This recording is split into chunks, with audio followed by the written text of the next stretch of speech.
Hey guys, appreciate you coming out and covering our players. It's a big day for a lot of young men here, and for a lot of them, they've dreamt of it their whole life, right? As long as they can remember, and now they have an opportunity to go show the NFL scouts what they're capable of. So, um, I say a prayer for them and hope the rest goes well. But I'll answer any questions I can. Obviously, Max has been getting a lot of attention for this entire process. I guess, what kind of player do you think he could be in the NFL? What do you feel like his potential could be, and the impact that he can have at the next level? Yeah, I think Max has all the tools to be a really, really good cornerback in the NFL. He plays inside, he plays outside. He's a great special teams player, and he loves football. So, and he's a good person. So when you take all that into account, and then you know that he's got an older brother who's already playing in the league as an NFL team, I'm sure that makes him feel very comfortable with Max. I have no idea how he ran today. If he ran today, he ran well at the combine, and he'll do some drills and stuff today. But for Max, this is probably not as important as it is for a lot of the other guys here today.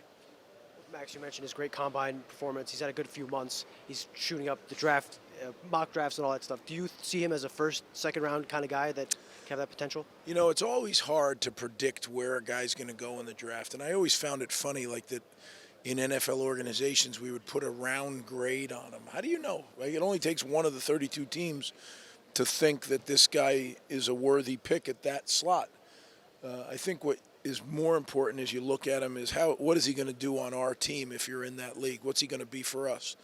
And I try to look at all our guys and harken back to the days when I coached in that league and say, what would he have been for us?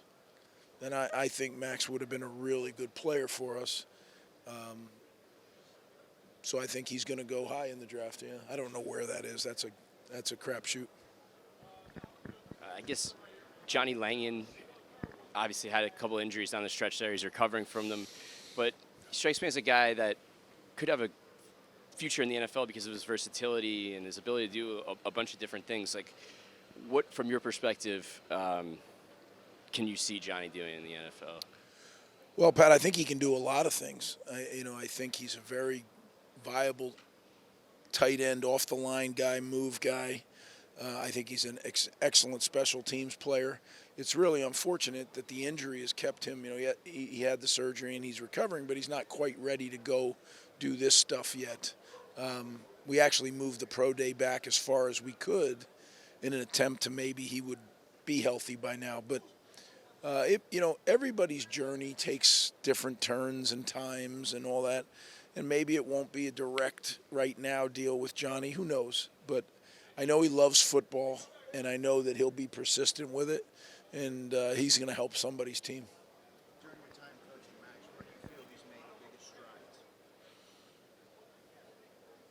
Well, I think he learned the game within the game. He understands the game of football really well now.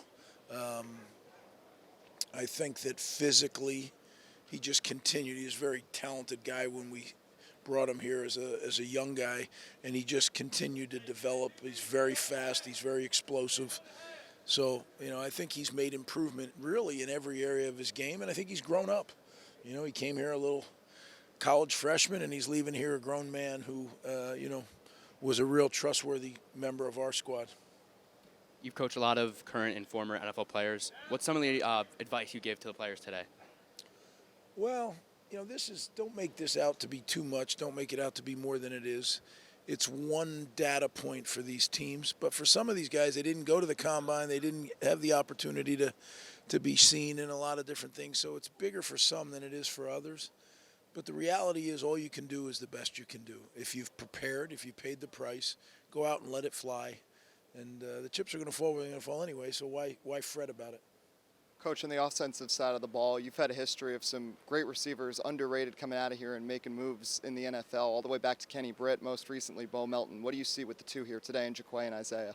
Yeah, they're both good players. They really are, and I think they have an opportunity to really climb as they show what they can do.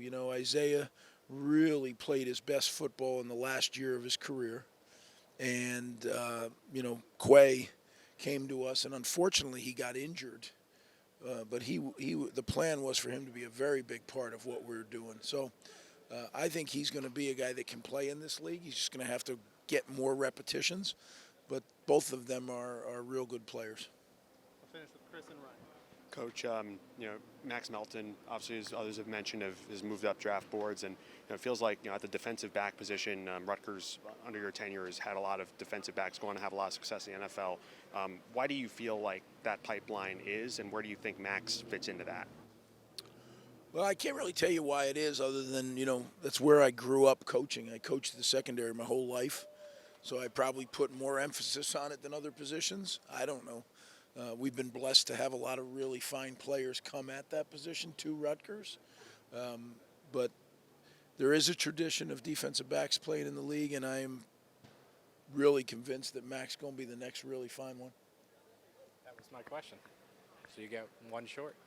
Good. I like that. All right, fellas. Thanks again for covering this. I know it's kind of a little different season, but it's all good stuff, and these are great kids. So thank you.